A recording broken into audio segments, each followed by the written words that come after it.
Fala pessoal, estamos de volta aí para finalizar a resolução da questão, agora com a letra C. Então vamos direto ao ponto já na letra C, deixa eu só ler aqui. Ele pede o seguinte: a edificação está com altura dentro do limite do gabarito estabelecido pela legislação? A pergunta, né? Calcule. Então, como é que a gente calcula aqui o gabarito limite? Deixa eu pegar aqui de novo meu...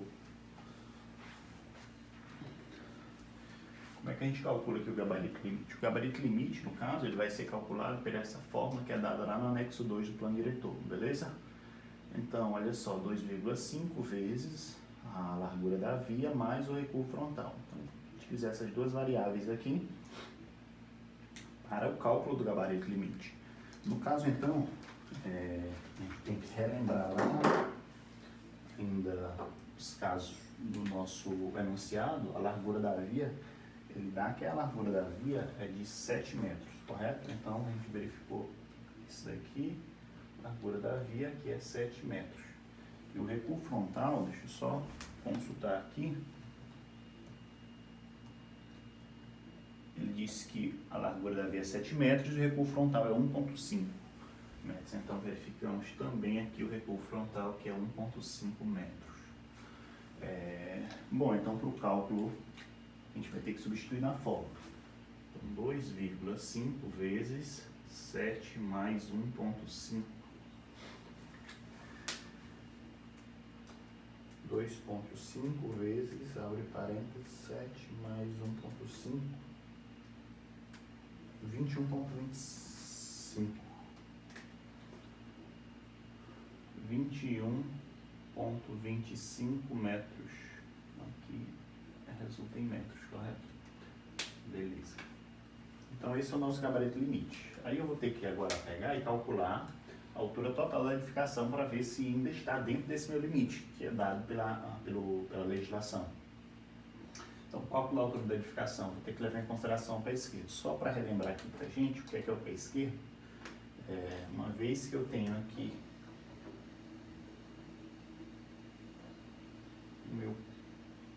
minha cota aqui 0 da minha edificação, o piso, a face do primeiro piso, desta face até a face inferior da laje,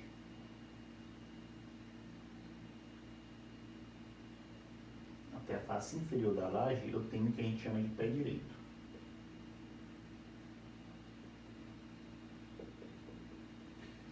E se eu considerar agora a altura da laje, então, da face inferior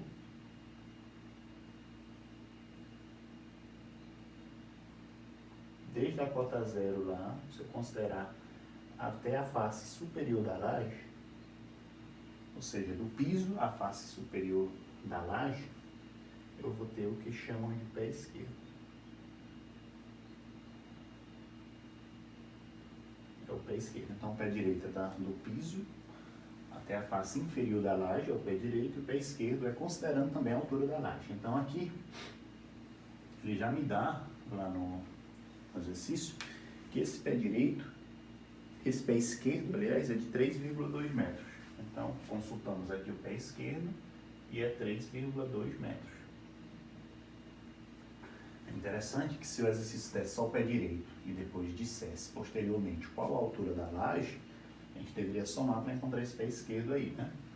Então, interessante também a gente verificar a projeção vertical do telhado, porque assim, o que é a intenção aqui? A intenção é calcular toda a altura da edificação. Então, isso eu vou ter que considerar tudo. Então, desde os pés esquerdos de cada pavimento até a projeção do telhado.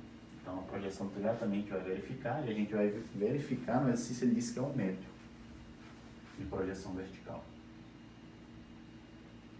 Então, a intenção é somar tudo. Como eu tenho 2 pavimentos, 1, 2, então, para o cálculo da altura da edificação, eu vou ter que fazer a seguinte jogada, né? Então, é 3,2 metros vezes 2. Vou até colocar todas as unidades para a gente entender. Por pavimento, vamos colocar assim, por pave, vezes 2 pave. Então, pave corta com pave, fica metro, né? Resposta. mais 1 metro. Ficou muito apertado aqui, né? Vezes 2 vezes 2 PAV, fecha, mais 1 metro, que é a projeção do telhado. Então, 2 vezes 3,2 dá 6,4, mais 7,4 metros, que é a altura da edificação. Nisso eu vou ter que fazer agora a verificação. Então, a altura da edificação, em si, ela vai ter que ser menor, ou até chegar até ser igual ao G-limite, para essa edificação estar ok com relação ao gabarito.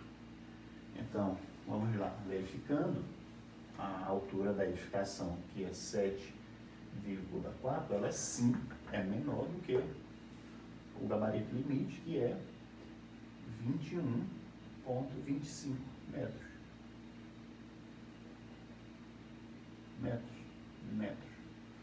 Portanto, está ok. Também ele está atendendo a essa restrição aí urbanística, né? Essa verificação. A letra D ele pergunta o seguinte: se está, deixa eu ler na íntegra aqui. A letra D ele pergunta: a edificação atende ao critério estabelecido no parágrafo 3º do artigo 147 do plano diretor? No caso, o parágrafo 3º do artigo 147, ele trata a respeito da permeabilidade do solo. Então, o que é que reza lá? Reza que eu vou ter que deixar uma taxa permeável mínima de 20% da área do terreno. Isso é a regra geral para todo o município. Então, vamos lá.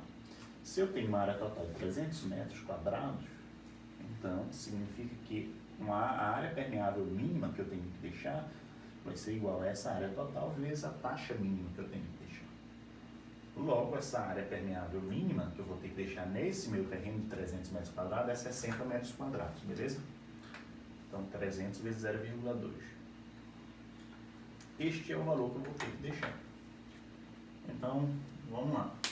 Ele está perguntando se está atendendo. Então, o que é a área permeável hoje da edificação? A área permeável da edificação ela é igual, então a área permeável aqui da edificação ela é igual à área total, que é 300 metros quadrados, menos a área impermeável. A área impermeável, como o texto não falou que tinha calçada, etc., dentro dos limites da edificação, então vamos considerar que a única área impermeável até então está sendo o perímetro da própria área construída aqui do pavimento térreo. Então, seria essa dimensão aqui no caso, o 8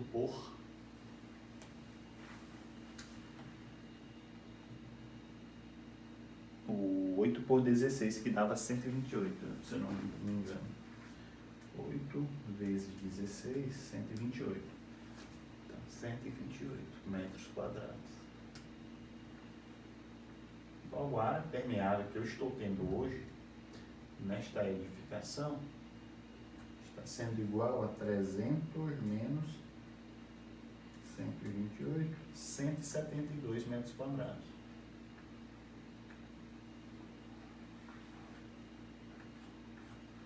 Logo, como a área permeável da edificação sendo igual a 172 metros quadrados, o que eu tenho hoje, ela é maior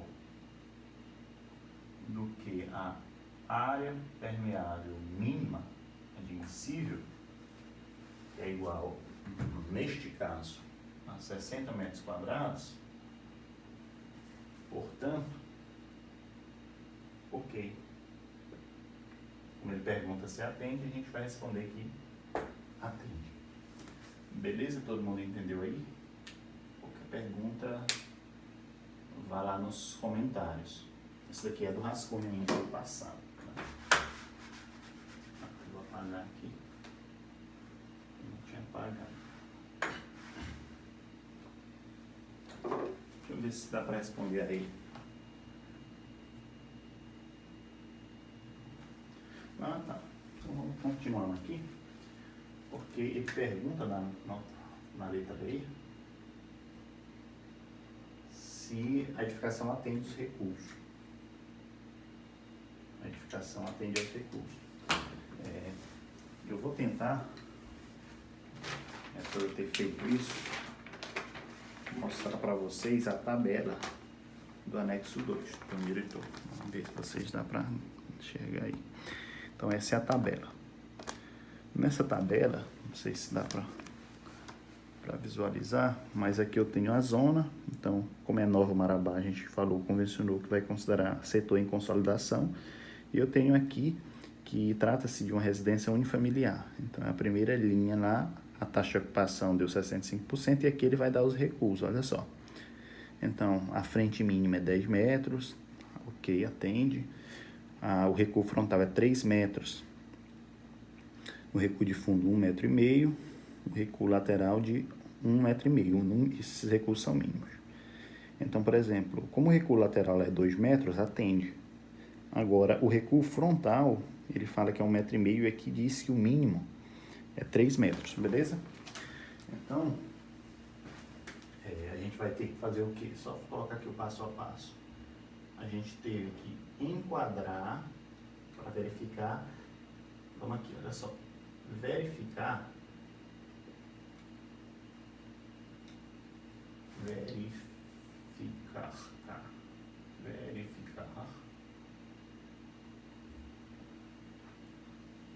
os recuos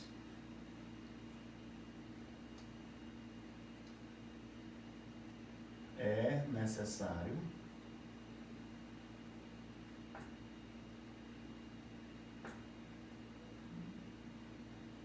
para verificar os recursos. No caso, eu vou vamos ter que enquadrar no anexo 2. Então, logo, vamos resumir aqui,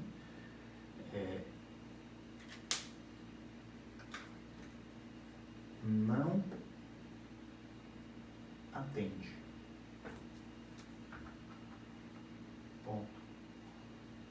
Aliás, vírgula, pois o recuo frontal mínimo deveria ser de 3 metros. Beleza? E não de 1,5 m, como está no exercício. Então não atende na letra E. Vamos passar aqui para D já para responder.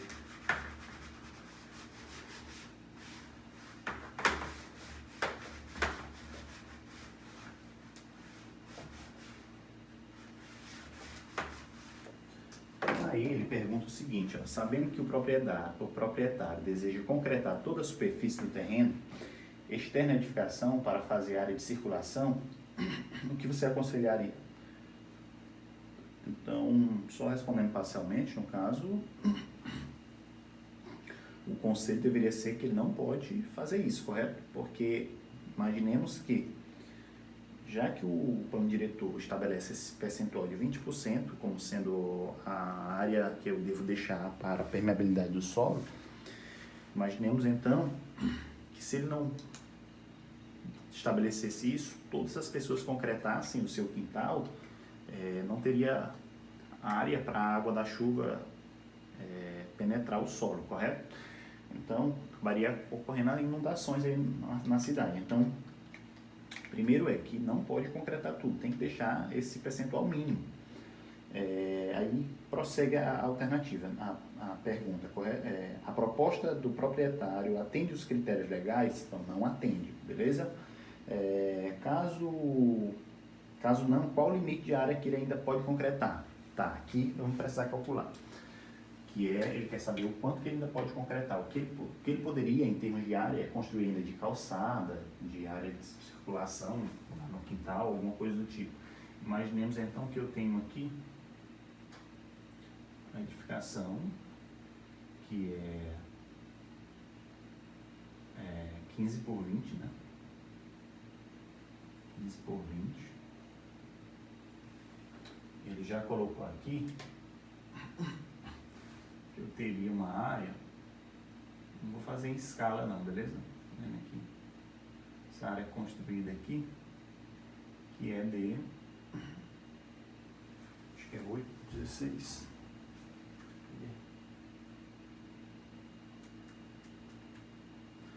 8/16, isso. 8/16, que dá 128 metros quadrados. Essa área é construída.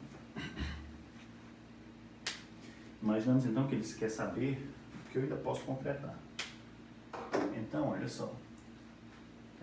Imaginemos assim, o que eu não posso concretar, que é a área permeável mínima que eu tenho que deixar, é 60 metros quadrados. Então, eu não posso concretar isto. Então, olha só, sendo a área permeável mínima igual a 60 metros quadrados, isso eu não posso concretar.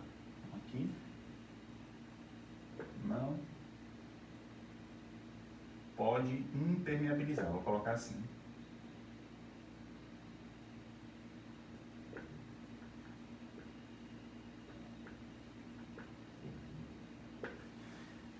Não pode impermeabilizar, vou colocar assim porque é mais generalista, né? Se eu colocar só não posso concretar, vamos pensar que a impermeabilização só não pode ser feito mediante processo de concretagem.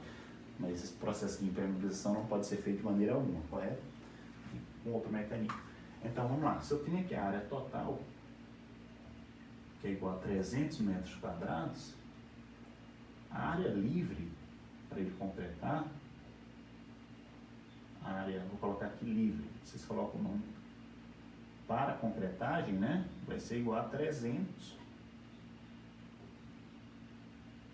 metros quadrados menos os 60 metros quadrados.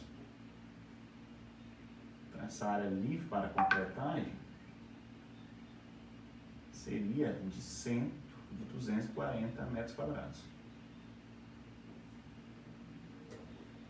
Como ele já concretou aqui, da edificação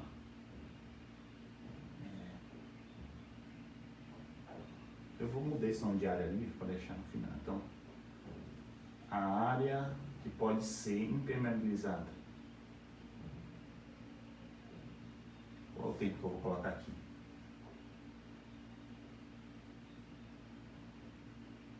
Então, por exemplo, vou dar o nome de área livre aqui para ainda concretar. Área a concretar.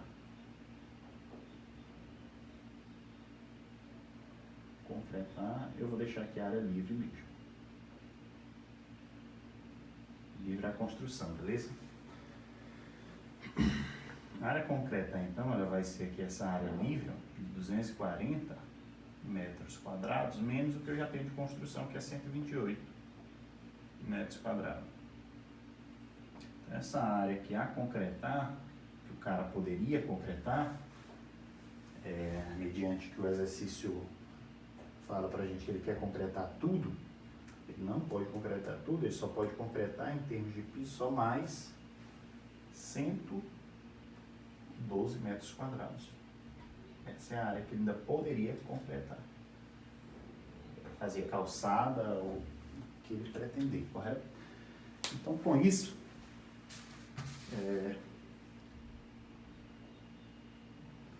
aí era a questão dos recuos, a F, essa daqui, a F,